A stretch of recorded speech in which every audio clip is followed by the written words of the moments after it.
कभी सोचा है कि पैसे को लेकर इतनी टेंशन क्यों होती है? आज हम इसी गुत्थी को सुलझाएंगे।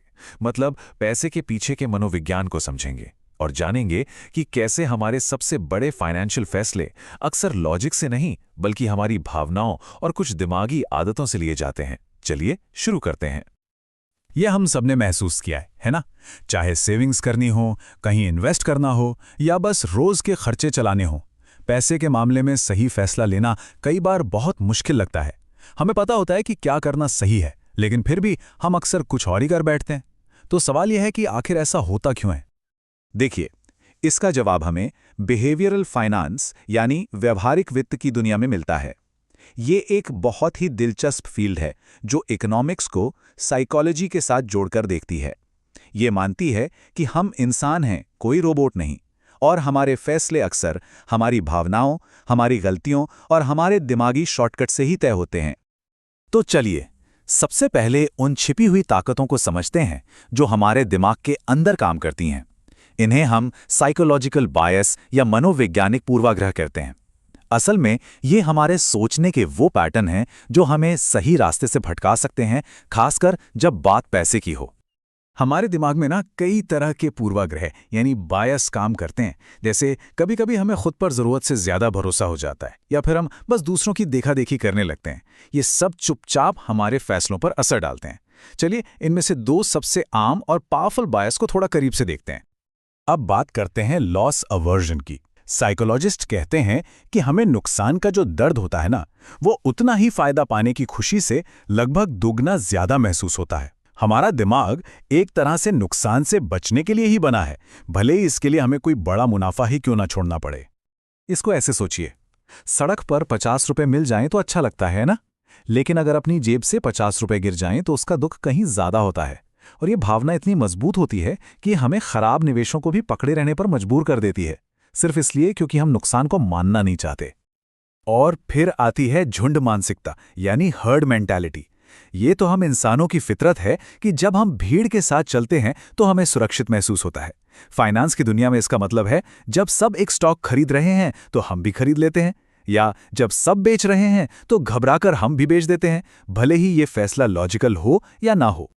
अच्छा, अब इन पूर्वाग्रहों से आगे बढ़ते हैं और देखते हैं कि हमारा दिमाग शॉर्टकट कैसे अपनाता है। इन शॉर्टकट्स को ह्यूरिस्टिक्स भी कहा जाता है। ये हैं तो फैसले जल्दी लेने के लिए, लेकिन अक्सर हमें पैसों से जुड़ी बड़ी गलतियों की तरफ धकेल देते हैं।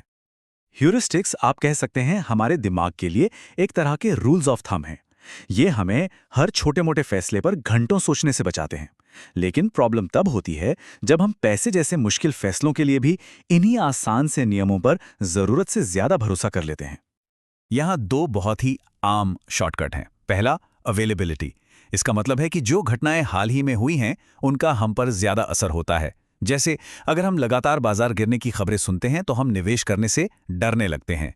दूसरा है रिप्रेजेंटेटिवनेस, जो हमें यह मानने पर मजबूर करता है कि जो पहले हुआ वही दोबारा होगा। जैसे कोई स्टॉक लगातार बढ़ रहा है तो हम मान लेते हैं कि वो बढ़ता ही रहेगा, और ये एक बहुत बड़ी गलती साबित हो सकती है।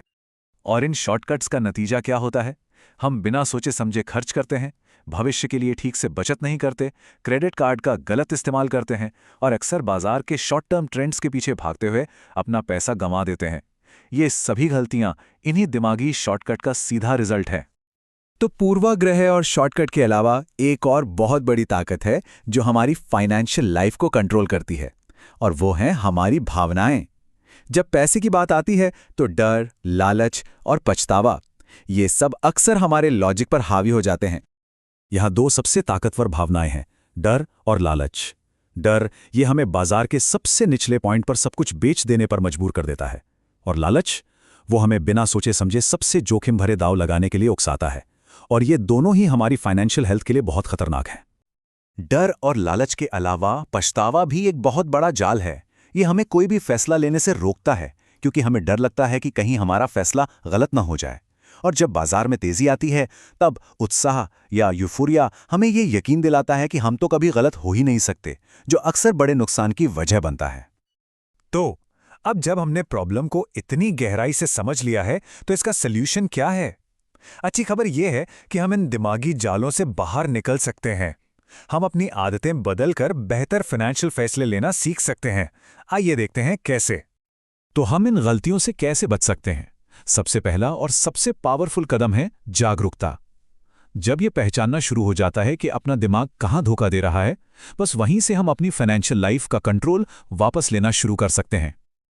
तो ये रहा आपका एक्शन प्लान। नंबर 1, खुद को जानें। पहचानें कि क्या नुकसान से ज्यादा डर लगता है या भीड़ के साथ चलने की आदत है। नंबर 2, अच्छी आदतों को ऑटोमेट करें। हर महीने अपनी बचत और निवेश को ऑटोमेटिक कर दें ताकि भावनाएं बीच में ना आए। नंबर 3, अपने निवेश को फैलाएं और हमेशा लंबी अवधि का सोचें। और हाँ, आखिर में किसी फाइनेंशियल एक्सपर्ट से सलाह लेने में कभी भी हिचकिचाएं नहीं। अंत में सारी बात इसी एक विचार पर आकर टिकती है। अपने दिमाग के काम करने के तरीके को स्वीकार करना और उसे समझना ही एक बेहतर फाइनेंशियल फ्यूचर बनाने का एकमात्र रास्ता है। मतलब हमें अपने तर्कहीनता को स्वीकार करके उसके हिसाब से एक स्मार्ट सिस्टम बनाना होगा। और आखिर में ये सवाल सोचने के लिए है, जब कोई अपने फाइनेंशियल फैसलों के बारे में सोचता है तो कौन सा दिमागी शॉर्टकट या कौन सी भावना सबसे ज्यादा असर डालती है? इस पर सोचना ही बेहतर फाइनेंशियल हेल्थ की दिशा में पहला कदम हो सकता है।